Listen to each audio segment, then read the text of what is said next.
Bonjour à tous, ravi de vous retrouver dans Smart Job, votre rendez-vous emploi RH, c'est tous les jours du lundi au vendredi, débat, analyse, expertise et vos rubriques habituelles, bien entendu. Bien dans son job aujourd'hui, on parle de l'engagement solidaire des salariés. On va en parler dans quelques instants avec Félix Desmonts, cofondateur de Vendredi. C'est le nom de son entreprise.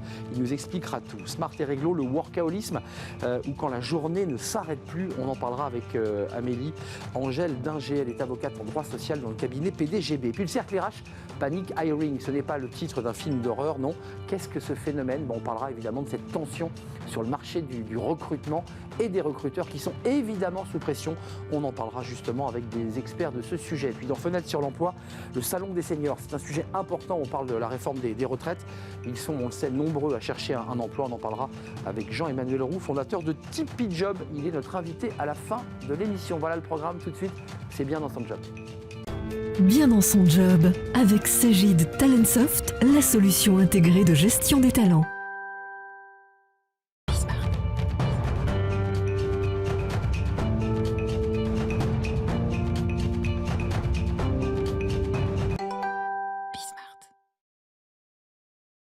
Bien dans son job, on parle de l'engagement solidaire. Ça, c'est un sujet important. L'engagement des salariés dans des causes, dans des associations, dans des mouvements qui permettent d'aider ou de sauver la planète. On en parle avec Félix Desmonts. Bonjour Félix. Là, je l'ai bien prononcé, Félix Desmonts.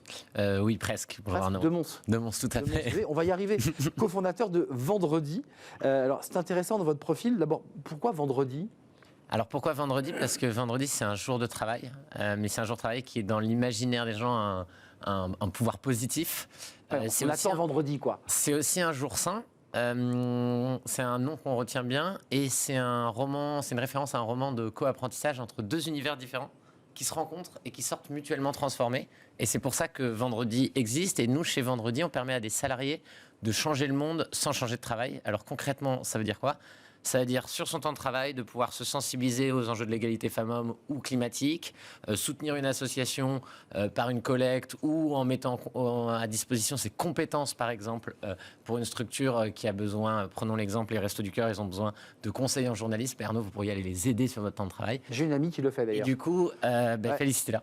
Ouais. Et du coup, nous, ce qu'on fait chez Vendredi, c'est qu'on permet aux salariés donc, d'agir à leur échelle sur leur temps de travail, en cohérence avec les engagements de leur entreprise. Juste un petit mot sur vous, d'abord parce que vous êtes jeune, votre entreprise vient de faire une très grosse levée de fonds qui va permettre de donner un nouveau souffle. Vous auriez pu choisir le pur business, le hard business, et vous avez choisi l'engagement social. Pourquoi avoir créé une start-up justement dans ce secteur-là ?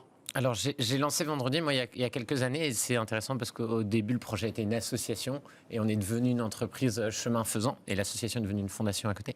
Et moi, je l'ai monté parce que je suis convaincu qu'il y a en fait un modèle qui est absurde par rapport aux enjeux sociaux. On oppose le monde de l'entreprise d'un côté et du monde de l'intérêt général, que ce soit les collectivités, les associations de l'État. Et on va nous demander de choisir soit tes salariés d'un côté, en fait, sur ton temps de travail, et après, à côté, tes citoyens. Et moi, je suis sûr que ce modèle, il ne correspond pas du tout à ce dont on a besoin. En même temps, vous dites, en même temps, on peut l'être. On peut être salarié et en même temps engagé. En fait, on a besoin de ça, parce qu'il faut arrêter de construire ces mondes parallèles. Et ces mondes parallèles, en fait, expliquent qu'on soit dans cette situation sur des enjeux climatiques, d'égalité femmes-hommes. Et en fait, c'est un tout. Et donc, le modèle de Vendredi, quand moi je suis sorti de mes études, ça a été de se dire, on a besoin de réinventer le modèle. Moi, je n'avais pas l'envie de me dire, je vais me lancer en politique pour changer le statut des entreprises. Je pense que ça ne passe pas par là. Et au départ, on a convaincu des entreprises de libérer une partie du temps de travail de leurs salariés pour s'engager. Et petit à petit, on a développé plein de façons de s'engager. Et aujourd'hui, Vendredi, vraiment, c'est la plateforme qui permet aux salariés de découvrir l'ensemble des engagements de son entreprise et d'y participer à son échelle, que ce soit en sensibilisant ou en agissant pour des causes.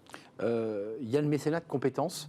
Alors, la plateforme, évidemment, on comprend que c'est une boîte à outils sur laquelle le salarié va pouvoir choisir des actions qui lui correspondent, par ses goûts, ses envies, ses compétences aussi d'ailleurs. Exactement. Le mécénat de compétences, c'est utile. Je trouve qu'on n'en parle pas assez en France. Peut-être pour expliquer aux téléspectateurs ce qu'est le mécénat de compétences. Donc, le mécénat de compétences, en réalité, c'est un dispositif qui invite les entreprises à donner les compétences de leurs salariés à des associations sur leur temps de travail, des associations d'intérêt C'est général. ça. Donc en fait, une entreprise, c'est assez connu, elle peut faire du don financier, elle peut donner ses produits, que ce soit des produits alimentaires ou des produits non alimentaires, mais elle peut aussi mettre à disposition de ses salariés. Alors, c'est un dispositif qui est très peu connu et pourtant qui est extrêmement vertueux. Pourquoi il est vertueux? Parce qu'en fait, il permet de répondre à la quête de sens des salariés. Bien sûr. Il permet évidemment de développer ses compétences parce que c'est extrêmement intéressant, par exemple, quand on a des compétences en ressources humaines, en fait, de se dire ces compétences en ressources humaines, par exemple en recrutement, je vais les mettre au service d'une association dans ses process de recrutement pour recruter des bénévoles. Et ça va permettre de en fait, les recontextualiser dans un autre environnement et de se rendre compte qu'on a ces compétences, même de les développer différemment. Et ensuite, évidemment, le mécénat de compétences, en fait, ça permet donc du coup de fidéliser les talents et de répondre aussi à des enjeux RH assez particuliers. Donc, au départ du modèle, on a permis à des salariés de, par exemple, préparer leur retraite en disant, avant la retraite, on va pouvoir faire un jour par semaine pour découvrir le monde associatif. On l'a fait pour des programmes talents ou de formation, en se disant on veut développer des nouvelles compétences dans des grandes entreprises. Donc on faisait ça par exemple avec des acteurs comme Carrefour ou Mazars. On va aller mettre ces compétences à disposition d'associations de start-up sociales. Et on le faisait aussi pour des cabinets de conseil qui avaient des consultants qui n'étaient pas en mission chez des clients. Et se dire en fait ils sont disponibles, on peut les donner à des associations. Donc ça c'était le début du projet, très intéressant. Et puis petit à petit ce qu'on a développé depuis 1 an et demi, c'est vraiment au-delà de se dire, parce qu'il y a plein de gens qui se disent j'ai envie d'agir, mais je me sens pas suffisamment mature pour aider des associations parce que je connais pas le sujet. Oui, c'est vrai. Je connais pas bien. Je me sens pas légitime. Il y a beaucoup de gens qui se sentent pas légitimes, notamment des femmes, pour des questions de confiance en soi, alors qu'elles le sont tout à fait. Troisièmement, j'ai pas de temps, parce qu'il y a beaucoup de gens qui n'ont pas de temps. Donc nous, beaucoup de nos entreprises, elles disent 2-3 jours par an, je vais donner du temps par à an. mes salariés, mais c'est pas énorme.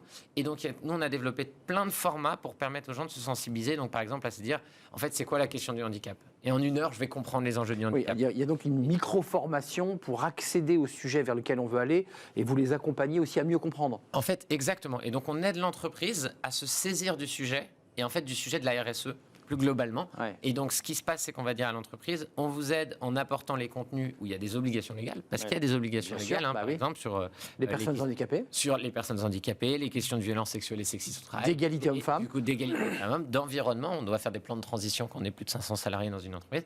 Et donc, nous, on aide à embarquer le collectif. Et comment on aide les entreprises? On fournit une plateforme. Donc, cette plateforme, elle permet de paramétrer, marque blanche. Moi, un salarié, je l'ai sur mon téléphone. Tout à fait. On est d'accord. C'est évidemment mobile first. Le deuxième sujet, c'est qu'il y a des contenus. Donc, on va avoir les meilleurs contenus de référence qu'on a construits avec des associations partenaires, par exemple sur la diversité avec Diversity Days. Donc, on va avoir des parcours. Et ensuite, on a des soutiens aux associations par des logiques de activité en équipe, team building, mission de compétences, mentorat, collecte. Et donc, on retrouve ça dans la plateforme. Et ce qui est intéressant, du coup, c'est que c'est une plateforme de l'entreprise, mais où le collaborateur va aussi retrouver des choses qui sont personnalisées. Donc, nous, on se pense un peu comme un Spotify de l'engagement, c'est-à-dire que on va dire, moi, par exemple, j'habite, rue du Dahomey à Paris. Je vais avoir des missions spécifiques qui vont être proches de chez moi. Et je vais dire, mais le mercredi, je suis intéressé sur la thématique de l'égalité des chances. Donc, votre boulot, c'est aussi de créer des plannings un peu cohérents, un peu intelligents pour faire se rencontrer la compétence et le besoin. En fait, on a des algorithmes derrière qui vont aller mettre de l'hyper-personnalisation au niveau à la fois de l'entreprise, avec des playlists spécifiques par entreprise, parce que si je suis une entreprise dans le domaine, par exemple, de l'immobilier, on ne va pas avoir exactement les mêmes playlists de contenu. Et du coup, on fait une plateforme, du contenu et aussi beaucoup de conseils. Et ce conseil, on l'apporte aux associations, aux salariés quand ils recherchent, mais surtout aux entreprises sur combien de temps je donne à mes salariés, comment je m'organise. On a aujourd'hui 220 clients, donc ça a des entreprises comme l'Uni, la boîte à l'histoire, toute petite entreprise, a des acteurs comme Danone et super entreprise d'ailleurs. Et en fait, ces entreprises, on les aide à se dire combien de temps je donne, sur quelle cause je m'engage, est-ce que je veux ouvrir tout à mes salariés ou non par rapport aux 17 ODD. Et on donne ces conseils qui vont de comment je cadre la démarche, je l'anime au quotidien. Ça veut dire que l'entreprise a aussi besoin d'un accompagnement de son côté pour savoir quel dispositif elle choisit, mécénat de compétences, tout ça est assez juridique finalement, il y a assez technique. Voilà, en fait, il y a plein de questions derrière. Nous, on le rend simple. C'est un peu un maquis quand même parfois. En fait aujourd'hui, la RSE, ce qui est certain, c'est que ça paraît très ésotérique. Un peu, ouais. Voilà, alors qu'en réalité, c'est des choses très simples. Il y a peu d'obligations légales, des cadres qui sont à peu près les mêmes. Et surtout, ce qui est génial, c'est que tous les salariés attendent de leur entreprise d'être exemplaires. Et du coup, les entreprises ont gagné et nous, on rend ça simple. Félix Demons, un mot quand même, parce que là, vous nous parlez de très grosses entreprises. Vous évoquiez tout à l'heure les marques, des cabinets de conseil, des très grosses structures. Comment vous touchez les PME? Je ne parle même pas des ETI, je parle des PME, c'est-à-dire de belles entreprises, mais qui ont 150, 200 salariés, parfois dans le domaine industriel. On réussit à les toucher, celles-là? Oui, ou pas? alors c'est extrêmement pas si intéressant. simple. Aujourd'hui, on a 220 entreprises clientes et dans ces 220 entreprises, on a plus de 40% qui sont moins de 200 salariés. Donc, on touche Donc, les vous les entreprises touchez. aujourd'hui et ça, c'est un message qui est important. C'est toujours particulier parce que quand on passe dans les médias, en fait, on va donner des noms qui sont connus. Ah oui, les grandes Pour marques. rassurer les gens. Mais en fait, on peut dire on a des petits acteurs comme Talisker, c'est des petites entreprises qui ont personne. Ouais, mais qui cartonnent dans leur Mais secteur. en fait, qui cartonnent, en fait, plus ou moins en fonction des acteurs, parce qu'on n'a pas besoin de cartonner pour faire de la RSE. Et le sujet, et Talisker est une entreprise qui marche très bien. Ouais, c'est ça, vous me faites peur. N'ayons pas de confusion. Mais ce que je veux dire, c'est comment on les touche. Aujourd'hui, on va les toucher parce que en fait, on fait des interventions dans les médias, donc ils entendent parler de nous. On est présent aussi beaucoup sur des réseaux professionnels comme LinkedIn, et on publie énormément de contenu avec notre équipe marketing. Donc, par exemple, on fait la boîte à outils du référent RSE. Et du coup, les entreprises viennent à nous parce qu'on a une philosophie très ouverte dans ce qu'on fait. Donc, tous nos contenus sont accessibles. Et parce qu'il y a une expertise aussi. Et parce qu'on a une expertise qu'on développe depuis des années. Ouais. La suite de vendredi, c'est quoi? C'est samedi?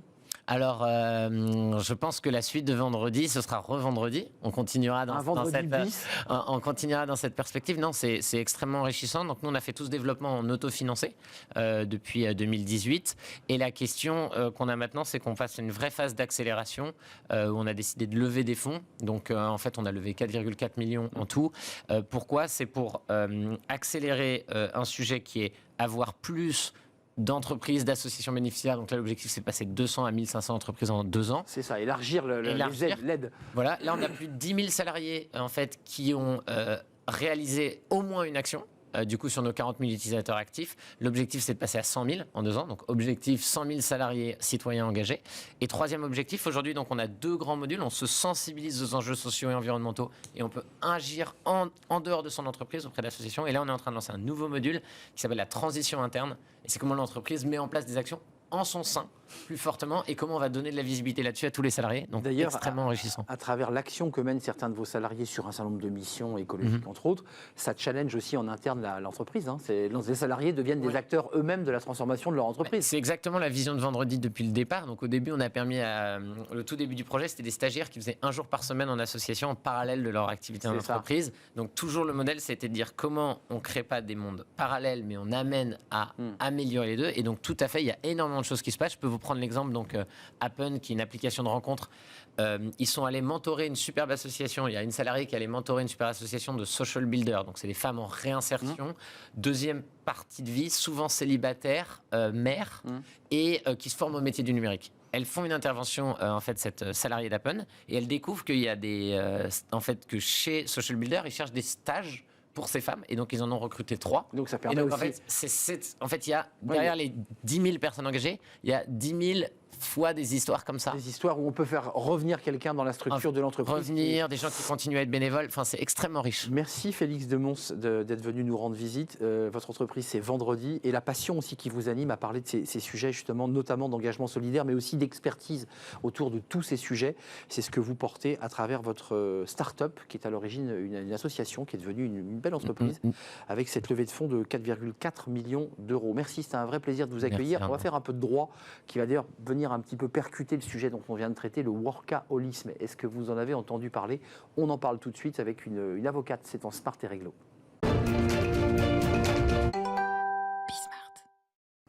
Smart et Réglo, et on parle aujourd'hui d'un sujet, alors un sujet de droit, puis un sujet sociologique aussi, le workaholisme. Est-ce que vous en avez entendu parler? On en parle avec Amélie Angèle Dinger, avocate chez PDGB. J'ai tout bien dit. Oui, parfait. Je suis très heureux de vous accueillir parce que, avec beaucoup de modestie, ce mot n'était pas arrivé aux oreilles, le workaholisme. Alors, quand on se penche vraiment sur ce mot, on se dit qu'il a sa définition, je dirais, juridique et américaine. Moi, je l'avais traduit, peut-être me trompais-je, par stakhanovisme. Est-ce qu'il y a un peu comme ça d'équivalence? Oui, en réalité, en français, c'est une addiction au travail. C'est l'investissement d'un salarié dans son travail, mais de manière excessive, qui va donner finalement toute sa vie pour le travail. Et à côté, en fait, en mettant de côté sa vie privée, sa vie familiale. Et ça impacte considérablement, en réalité, la vie quotidienne. Mais à la fois dans sa vie professionnelle, et on le verra, je pense, dans la suite, mais également dans sa vie personnelle, puisque il y a plus de frontières, il y a plus rien n'existe à part le travail. Donc c'est une addiction au travail. Exactement. Là, pour faire une question très juridique. Est-ce que c'est entré dans le Code du travail? Est-ce que ce mot existe? Il vient d'où ce mot? Il n'est pas encore rentré dans le Code du travail. Un avocat ne dit pas « je plaide le workaholisme devant une cour prud'homale ». Enfin, je ne pense pas. Non. En fait, en réalité, c'est une notion qui existe depuis des années. Ça a été développé par un psychologue américain à Otis dans les années 1967-1970. Déjà. À peu près. Oui, déjà. En fait, il voulait faire un rapport pathologique entre le work, donc le travail en français, et le alcoolisme, l'alcool. Et en fait, il s'est rendu compte qu'il n'y avait pas besoin d'avoir une drogue pour avoir une dépendance à quelque chose, mais on pouvait être dépendant au travail.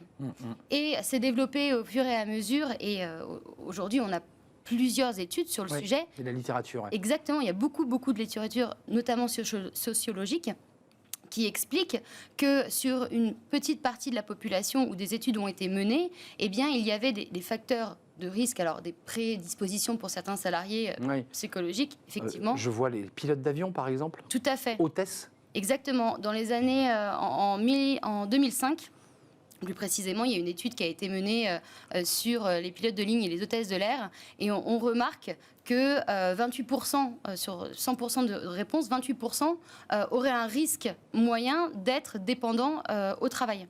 Et donc, c'est quand même un sujet qui, aujourd'hui, à mon sens, est d'actualité. Plus que jamais, oui. Plus que jamais, surtout avec notamment le télétravail et cette notion on en a entendu parler notamment avec le Covid, le blurring, en fait, cette frontière entre la vie privée et la vie professionnelle. Encore plus, oui. Qui disparaît puisqu'il n'y a plus de lieux qui séparent les espaces de travail. Est-ce qu'il y a un lien, parce que c'était l'étude Kola Benayoun à laquelle vous faisiez référence de 2005, est-ce qu'il y a un lien entre workaholisme et anxiété? Oui, tout à fait. Alors, ce qui a été constaté dans plusieurs rapports, c'est que finalement, on va avoir les risques psychosociaux qui vont ressortir, notamment l'anxiété et d'autres finalement symptômes qui vont se développer chez ces salariés et qui vont potentiellement amoindrir leur santé, jusqu'à arriver sur une notion aussi qu'on connaît aujourd'hui, le burn-out, l'épuisement professionnel. Oui. C'est un des éléments, le workaholisme, qui conduit au burn-out. Les deux sont intimement liés. Alors, schématiquement, le facteur de risque qu'on a pu identifier, le premier, c'est l'absence de frontières vie privée, vie professionnelle. Ça, c'est un des facteurs majeurs et aujourd'hui, d'autant plus aujourd'hui avec le télétravail, on va arriver sur des salariés qui vont avoir accès à des outils de technologie et de communication chez eux et qui ne vont pas... on connaît tous... On ne débranche pas, quoi. C'est ça, on connaît tous quelqu'un qui va se réveiller, et je pense que plusieurs personnes vont se reconnaître, à 7h30, et la première chose qu'on fait, c'est on va consulter ses emails, puis on va commencer notre journée, puis à 11h, on va aller chez le coiffeur, donc on va mettre en stand-by un peu le travail.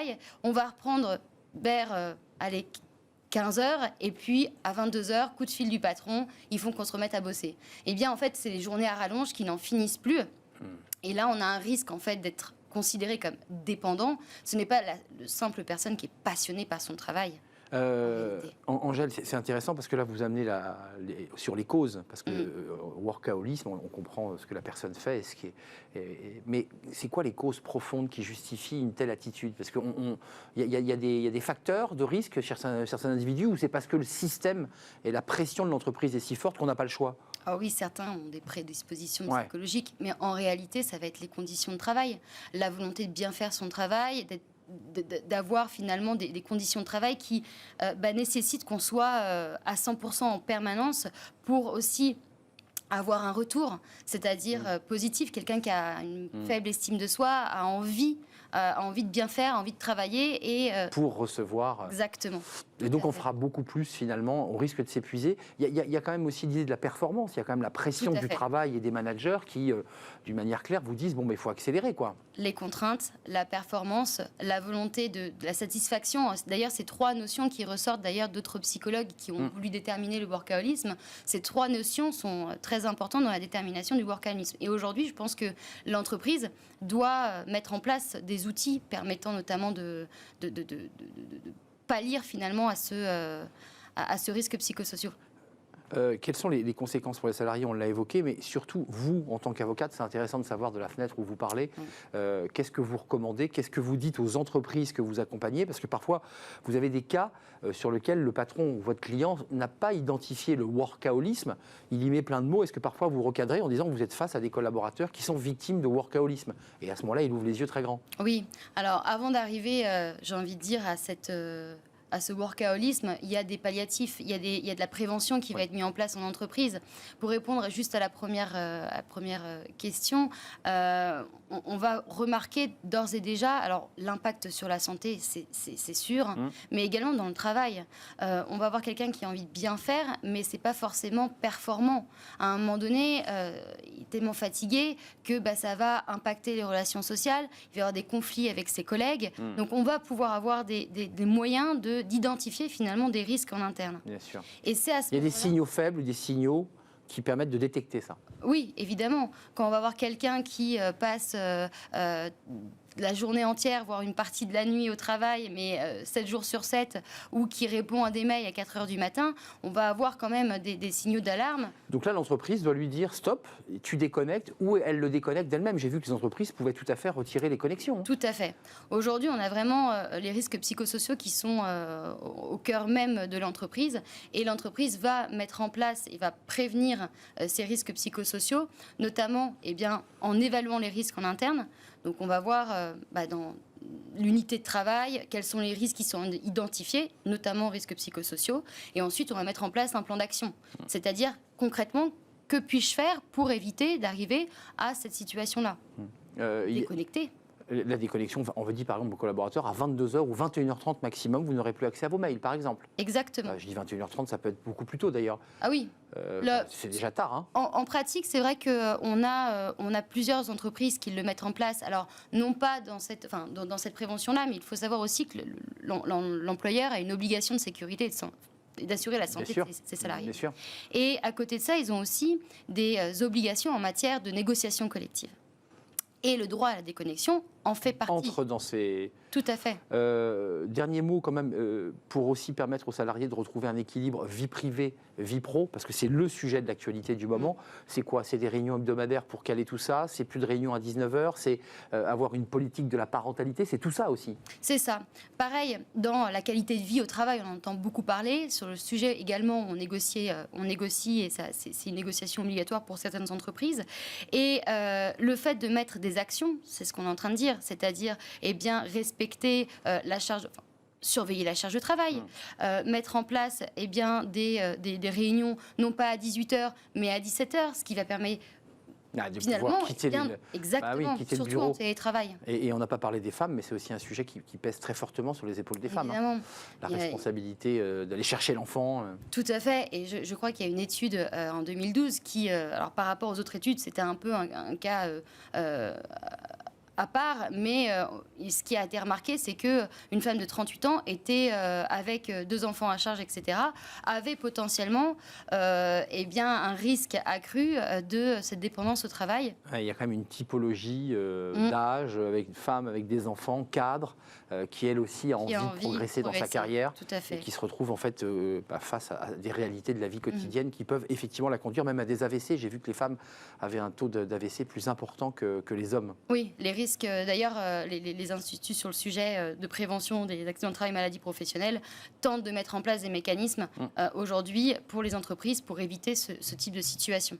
Merci. Workaholisme, ça c'est un mot important qui qui préfigure parfois, pas toujours, mais en tout cas les risques de burn-out, qui est la finalité la plus tragique de cette situation. Merci Amélie Angèle Dinger, vous êtes avocate en droit social et au cabinet PDGB. Merci de nous avoir rendu visite, c'est un vrai plaisir. Merci. On fait une courte pause. Panic Hiring, non, ce n'est pas le titre d'un film d'horreur, non. On en parlait sur les marchés boursiers, c'est le moment où les marchés fluctuent et qu'on achète et qu'on vend et qu'on panique. Mais ça se fait pareil, même phénomène, peut-être d'ailleurs, sur le marché du travail qui s'est tendu. Le marché du recrutement est évidemment sous tension et ça stresse évidemment fortement les recruteurs et les agences de recrutement parce qu'évidemment la tension est très forte sur leurs épaules. On vous explique tout juste après la pause.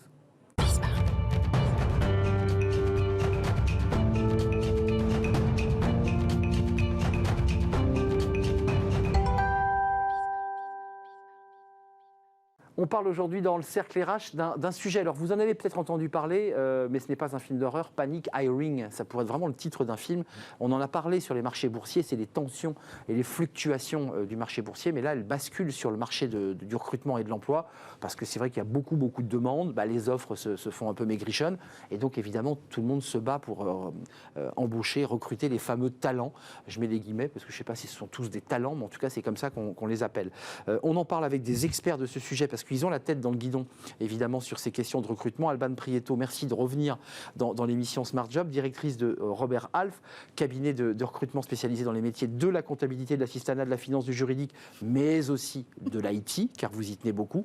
Je vous vois sourire. Et puis, chaque année, c'est un peu le guide. J'ai dit le bottin, ça ne vous a pas plu, mais c'est un peu le livre référence sur le guide des salaires qui permettent à ceux qui vont aller en recrutement de se dire, tiens, je vais aller sur le guide pour voir combien je négocie. Et je pense que c'est comme ça qu'on utilise l'outil.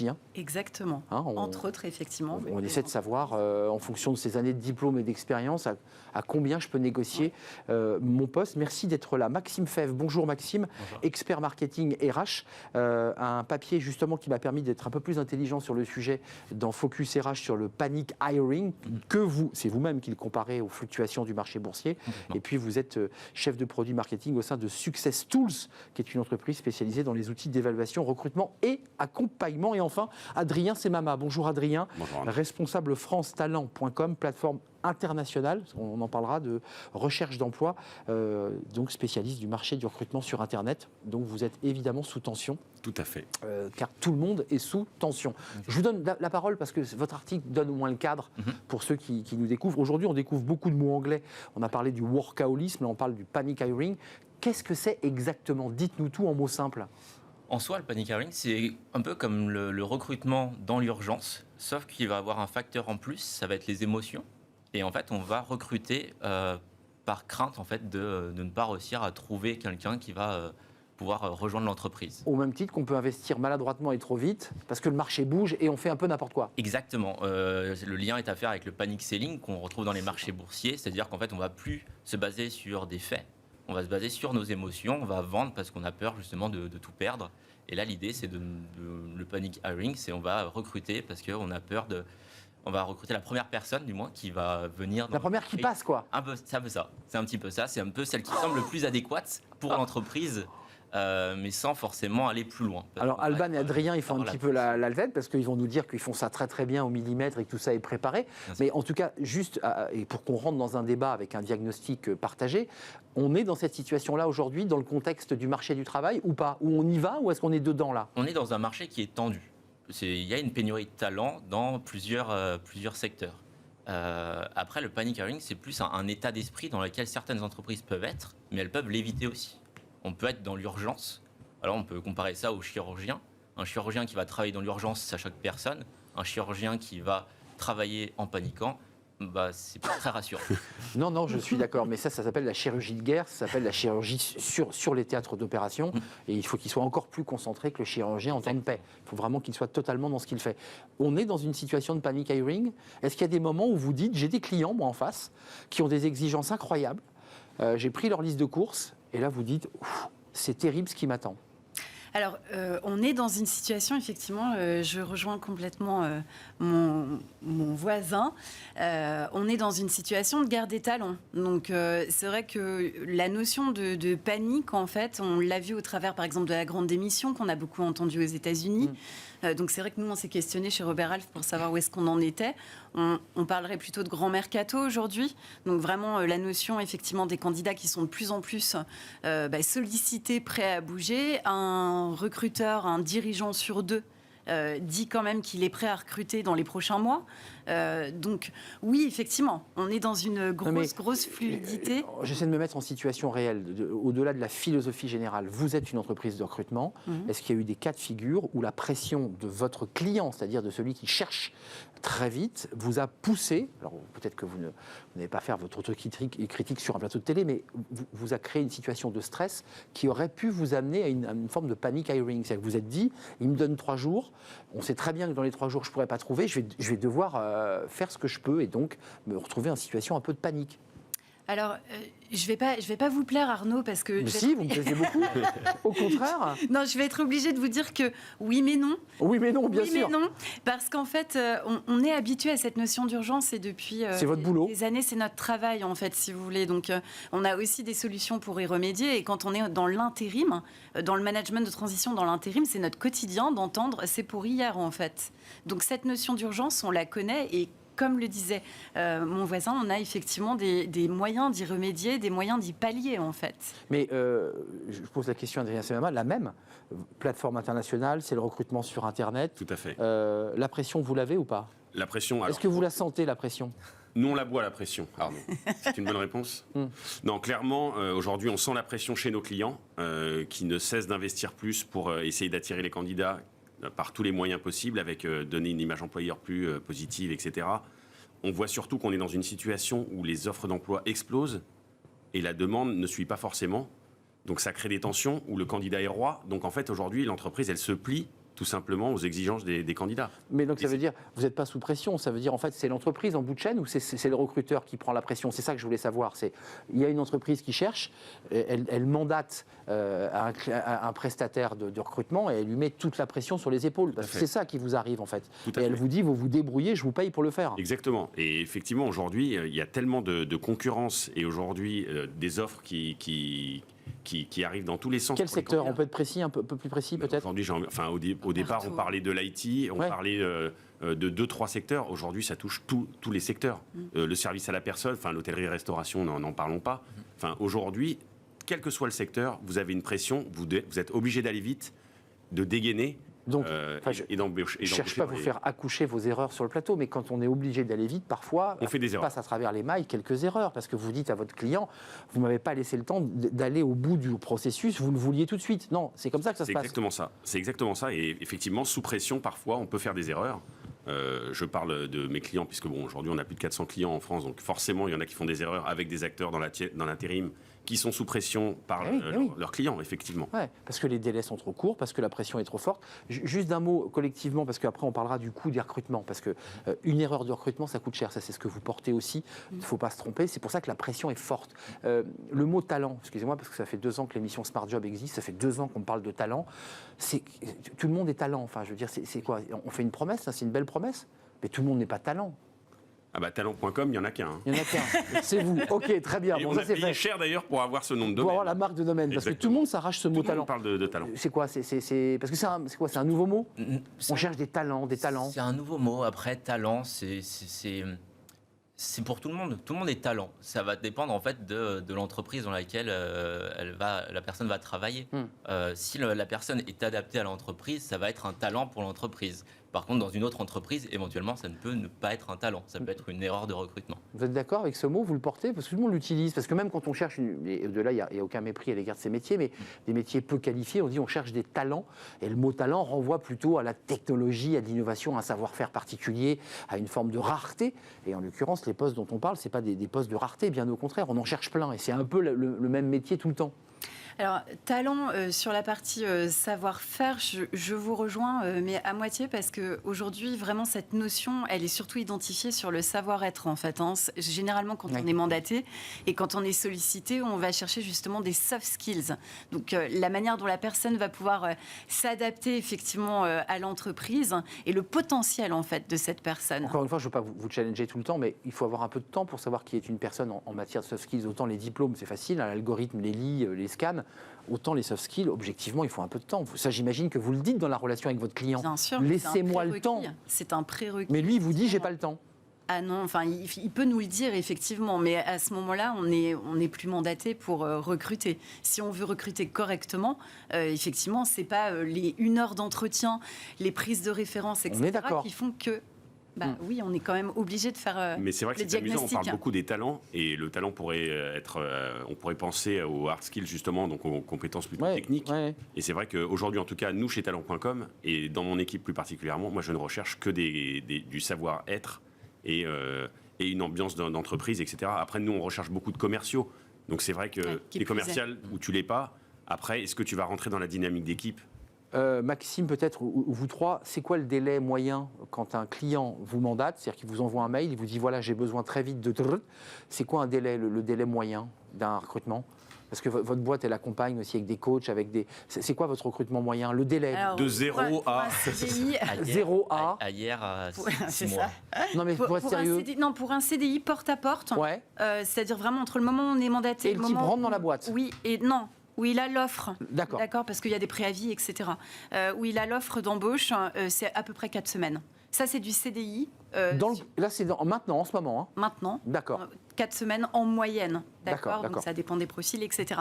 En intérim, ça peut être le jour pour le lendemain. Ça peut être le matin pour l'après-midi. Non, je parlais de postes CDD, CDI qui ne sont pas de l'intérim ou du remplacement. Oui, alors CDD, c'est un peu différent. On va dire CDI, prenez un mois. Un mois. 4 semaines. Et on a accéléré le délai ou pas ? Ou c'est fixe depuis des années ? Ah non, alors depuis des années, non. On tend à être effectivement plus agile sur ces sujets. Mais aujourd'hui, c'est un fer de lance, effectivement, de maintenir un tempo, en fait. Et puis bon, je pense que les entreprises sont tellement sous pression qu'elles n'aiment pas forcément lâcher leurs talents, entre guillemets. Donc, ils n'arrivent pas forcément... Enfin, ils font en sorte de les garder pour pouvoir aussi remplacer les personnes qui partent. Exactement. J'aimerais vous montrer ces chiffres parce que c'est des chiffres qui sont évidemment intéressants et qui vous impactent. Enfin, en tout cas, que vous regardez, c'est le coût d'un mauvais recrutement. 30 à 150 000 euros de perte pour l'entreprise en cas de recrutement raté. Bon, c'est pas une paille, évidemment par salarié. Et erreur de casting, 65% déclarent qu'une mauvaise embauche a un impact plus négatif aujourd'hui qu'il y a 12 mois. Ouais. Juste expliquez-nous pourquoi d'ailleurs.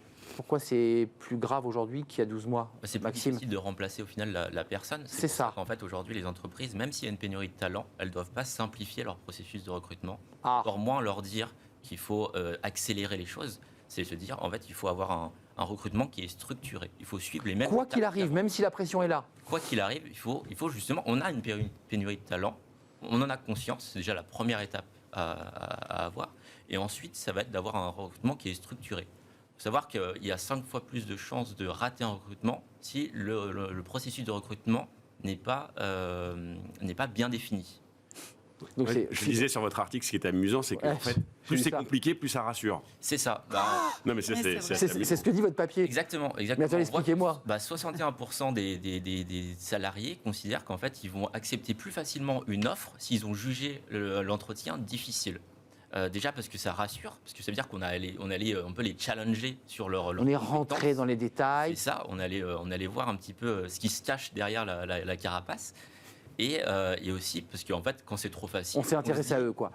C'est ça, et quand c'est trop facile, on se dit, il y a peut-être anguille sous roche, pourquoi en fait personne d'autre veut travailler chez eux si c'est aussi... Ou quand tu as fait que 1 ou 2 entretiens, c'est pas assez. Ça, c'est intéressant, parce que vous dites qu'il y a un aspect psychologique. C'est-à-dire que si on est recruté trop vite, comme ça, sur un coin de table, on se dit, mais on me maltraite, on ne s'intéresse pas à moi, ce poste cache quelque chose. Alors que si on prend un temps un peu plus long, donc ça veut dire quand même, excusez-moi, que vous avez, vous, tous les deux en particulier, un bras de fer avec vos clients.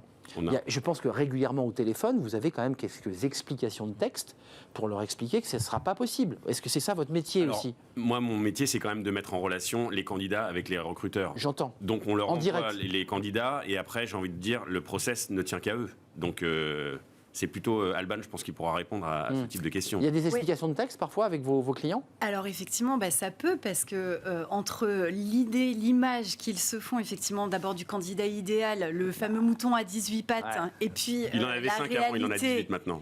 Voilà, il y a quelque chose d'intéressant sur lequel je voulais rebondir aussi, c'est les entreprises et les chiffres que vous donniez. Les entreprises aujourd'hui qui estiment aussi que dans leurs erreurs, la deuxième ou la troisième erreur qu'ils peuvent faire le plus, c'est effectivement de ne pas avoir assez d'étapes de recrutement. Et ça, je veux leur dire quand même, attention, en fait, structurer le process complètement. Ça, c'est la réponse qu'il faut apporter. J'ai structuré le process, pour ceux qui nous regardent, c'est 5 étapes, 4 étapes, c'est quoi la structuration d'un process ? Entre 3 et 5, en moyenne. Oui, parce qu'il y a des risques de processus trop longs qui, par ailleurs, abîment le candidat et le font partir. Exactement. Et apparemment, on est plus exigeant en France qu'au UK. Ça m'a surpris parce que j'aurais... En nombre d'étapes ? Exactement. D'accord. Mais... Combien d'étapes chez vous ? Je vous dis entre 3 et 5 en moyenne sur du CDI. Mais alors, par contre, ce qui est important de savoir, c'est que 2 étapes peuvent être faites en une. Et ce qu'on met en place, notamment chez Robert Half, c'est le company in. On fait venir notre client dans notre entreprise, dans nos locaux, on présente la shortlist de nos candidats, mais on va demander à ce qu'il y ait un RH et un opérationnel en même temps, ensemble. Ça nous fait 2 étapes. Ça permet aux candidats de le rassurer et de se dire, OK, j'ai vu... C'est pas une nouvelle prise de rendez-vous, tout se fait en un. Exactement. Et d'avoir un dialogue entre l'opérationnel et les RH aussi. Exactement. De voir aussi et de voir ce qui a été dit en même temps, finalement, parce que parfois, on a une disparité de discours entre des RH, des opérationnels. Donc voilà, donc on time, on donne le tempo, et on donne de la visibilité aux candidats. Tel jour, lundi, vous allez rencontrer le RH, l'opérationnel. Si vous passez, mercredi, vous savez que vous rencontrez le directeur général. Vendredi, potentiellement, vous avez une prise de décision. C'est ça qui est important. C'est ce que veulent les candidats aussi aujourd'hui. Le chiffre froid aux yeux, c'est quand même le chiffre que vous avez donné, là, entre 30 et 150 000 euros pour un mauvais recrutement. Enfin, il y a de quoi se mettre la pression. Oui. Honnêtement, moi, c'est vrai que je me dis, un montant comme ça, on le sait, de toute façon, temps de formation... intégration, etc.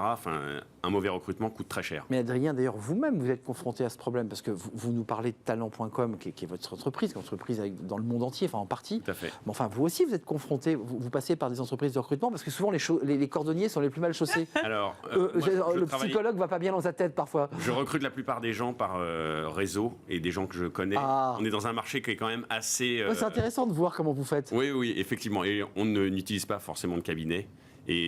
Pas encore. Pas encore.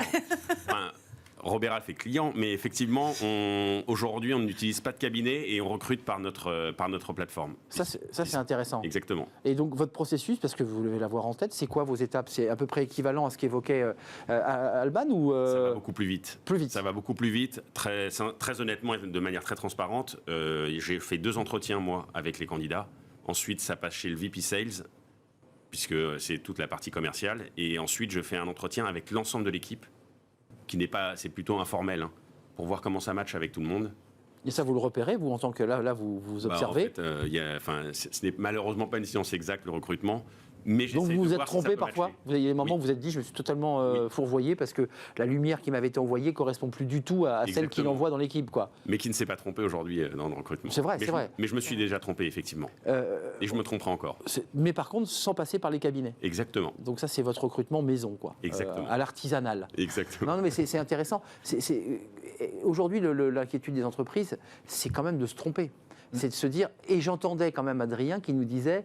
Aujourd'hui, le candidat est roi. Est-ce que vous le confirmez, ça? C'est-à-dire que cette espèce d'idée qu'aujourd'hui, là, ça va peut-être pas durer d'ailleurs, on fait ce qu'on veut. Dans certains secteurs, on se dit, moi, je me pointe dans une entreprise, je fixe mes règles, mon salaire, mon nombre de jours de télétravail, je suis le roi du pétrole.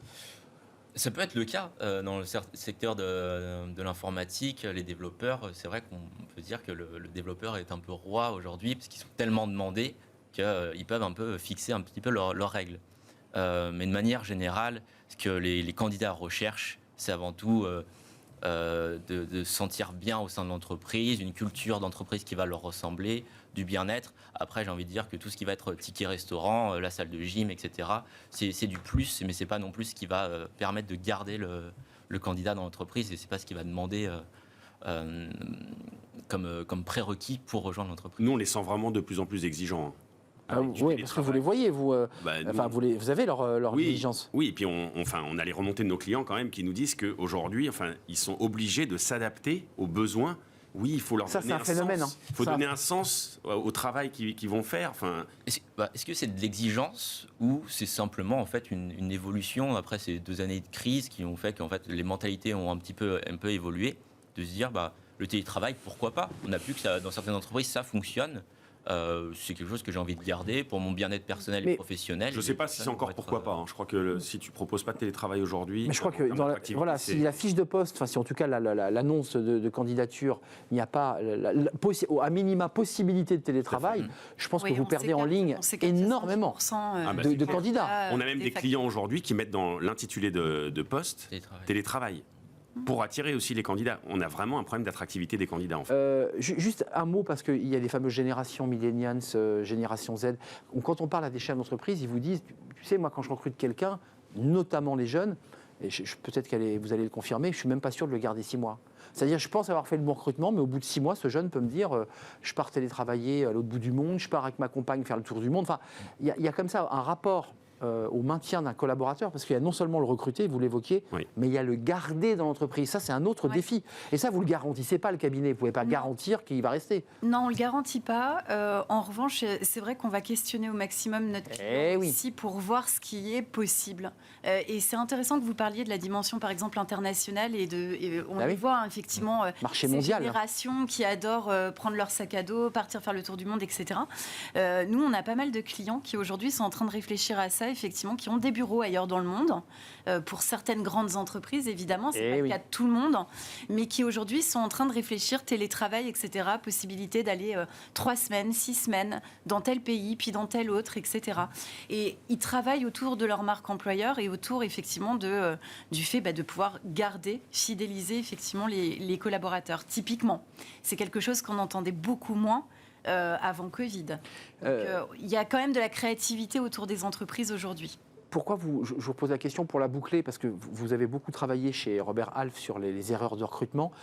Est-ce que vous avez mis depuis quelque temps, depuis cette sortie Covid, des nouvelles règles, des nouvelles méthodologies justement pour essayer au maximum d'éviter les erreurs? Est-ce que vous dites qu'il faut qu'on revoie nos process pour limiter la marge d'erreur? Écoutez, déjà, la marge d'erreur, dans tous les cas, on la garantit vis-à-vis de nos clients. Hein. C'est-à-dire que sur la période d'essai, effectivement, si jamais ça ne fonctionnait pas, on repart pour notre client gratuitement, etc. Donc déjà, quel métier? Il y a quand même votre une rémunération sécurisation. Il y a quand même une sécurisation qui est forte. Et puis ensuite, effectivement, le fait de voir un maximum de candidats et d'être surtout en proactivité, c'est ce qu'on conseille et c'est ce qu'on martèle auprès de nos clients. C'est-à-dire aller au contact. Aller au contact, faire que la rencontre ait lieu, y compris quand le job n'est pas forcément encore ouvert. C'est presque de la chasse, c'est de la chasse inversée. Disons que c'est de l'approche directe, proactive. Pourquoi, Maxime, ce choix d'avoir évoqué ce sujet dans cet article qui, pour le coup, est commenté, a été lu et que je trouve très intéressant au demeurant? On entre dans une nouvelle ère ou on est en train d'en sortir? On rentre dans une nouvelle ère. Je pense qu'aujourd'hui, il faut voir la situation actuelle comme une opportunité. Déjà, une opportunité pour un petit peu rebalancer ce marché de l'offre et de la demande au niveau du travail. Une opportunité aussi pour les entreprises de vraiment prendre conscience ce qu'est le marketing RH, qui ne doivent pas simplement cultiver à partir du moment où ils ont un poste à pourvoir. Ils doivent le cultiver toute l'année, vendre les valeurs, vendre... ça les oblige vraiment à se transformer. Exactement, pas simplement le produit ou le service. Mais pas seulement envoyer tout à un cabinet, en fait. Exactement. Mais c'est très compliqué de trouver la balance, de vendre du rêve, mais tu vends du rêve, après, si le candidat, quand il rentre, quand il intègre l'entreprise... Mais il s'en va. Il s'en va, en fait. Mais bien sûr. Et puis même le candidat, il s'en rend compte, je suis tout à fait d'accord, mais il s'en rend compte même avant. Tout à fait. C'est-à-dire qu'aujourd'hui, ils googlisent, ils ont Glassdoor. Et ils voient la différence. Ils voient tout de suite la différence, voire même, on a des candidats, nous, qui vont aller chercher sur LinkedIn des salariés en direct pendant le process de recrutement. Échanger. Pour commencer à échanger, exactement, et pour vérifier les indications. Mais d'ailleurs, nous, dans nos recrutements en interne, moi je conseille aux candidats, quand j'ai vraiment un coup de cœur et que je me dis c'est le bon candidat, d'aller questionner les salariés et je leur donne les coordonnées. C'est vous qui leur donnez ce conseil? Oui. D'avoir un contact direct, sans filtre, sans la com, sans... je leur dis, voilà ce que je t'ai raconté, et maintenant... va vérifier. Exactement. En fait, ça légitimise, ça donne une légitimité à vos propos pour pas qu'il y ait l'impression que vous lui vendiez du rêve. C'est un peu ça l'idée. Maxime, terminé, parce que je vous ai coupé la parole. Non, au final, c'est exactement comme quand on souhaite acheter un produit. Au final, si on veut acheter un produit, on va aller vérifier les avis clients. Voilà, c'est la même chose. On veut rejoindre... C'est un peu angoissant ce que vous nous dites. On est devenu en fait des pots de conserve sur des étagères et on veut voir un peu l'intérieur du pot, quoi. Alors le Nutri-Score de Jean-Claude. C'est exactement ça. Alors j'aime justement la comparaison parce qu'au final c'est exactement ça. Dans les années 2000, on aimait, on mangeait les produits industriels, on s'en fichait un petit peu ce qu'il y avait à l'intérieur. Tranquille. Si c'est bon, tant pis. Les produits les plus vendus, vous avez vu, c'est Erta, Coca, et donc on est encore un petit peu dans les produits industriels. Oui, c'est vrai. Mais maintenant, on cherche à savoir ce qu'il y a à l'intérieur. Et maintenant, c'est la même chose pour les entreprises. Avant, on voyait simplement l'offre, on voyait ce qu'elles vendaient. Maintenant, on veut savoir ce qu'il y a vraiment à l'intérieur. Et comment vivent les humains à l'intérieur? C'est ça. C'est ça, d'où les tensions éventuelles possibles sur le marché. Un tout dernier mot, parce que ça se termine, de ce débat passionnant. Adrien ou Alban? Je ne sais pas, comme vous voulez. Alban, je t'en prie. Voilà, quelle élégance. Merci beaucoup, Adrien. Simplement, oui, effectivement, sur la dernière métaphore qu'on a utilisée, typiquement l'univers financier et comptable, il y a quelques années, on s'arrêtait exclusivement à la compétence technique. On cherchait quelqu'un qui maîtrisait la compta, la finance. Et aujourd'hui, on va chercher un chef d'orchestre qui est capable d'être agile et de fonctionner avec toutes les directions, etc. Soft skills aussi. On en revient aux soft skills, même chez les comptables. Exactement. La manière dont vous mariez aussi quelqu'un dans une équipe, on travaille beaucoup la main dans la main, et puis aussi, il faut le dire, au contact client, avec des chefs d'entreprise qui vous harcèlent tous les quarts d'heure. Donc il faut aussi avoir une certaine souplesse pour pouvoir Et répondre. on recherche beaucoup d'autonomie aussi chez les candidats. Voilà, d'initiative et d'autonomie. Exactement. Tellement. C'était un plaisir de découvrir et de comprendre ce qu'était le panic hiring à travers, lisez-le, l'article de Focus RH de Maxime Fèvre, expert marketing RH chez Success Tools. Merci d'être venu, merci Alban Prieto, avec chez Robert Half des documents, des dossiers qui vous éclairent justement sur les erreurs à ne pas commettre en termes de recrutement. C'est très très précis. Directrice Robert Half, cabinet de recrutement spécialisé sur les métiers de la comptabilité, entre autres, et de l'IT. Évidemment, ne n'oublions pas.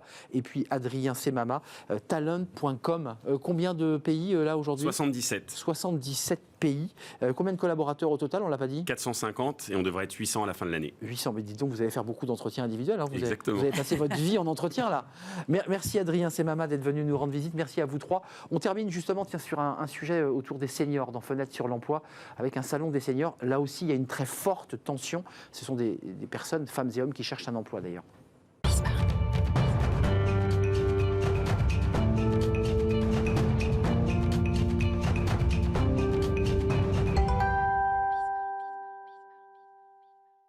Fenêtre sur l'emploi, on parle des seniors. C'est un sujet important. Réforme des retraites en point de mire, évidemment. Les 54-65, un taux d'emploi qui est encore trop faible, nous dit l'APEC. On en a parlé et on en parle beaucoup dans cette émission Smart Job. Jean-Emmanuel Roux, merci d'être avec nous.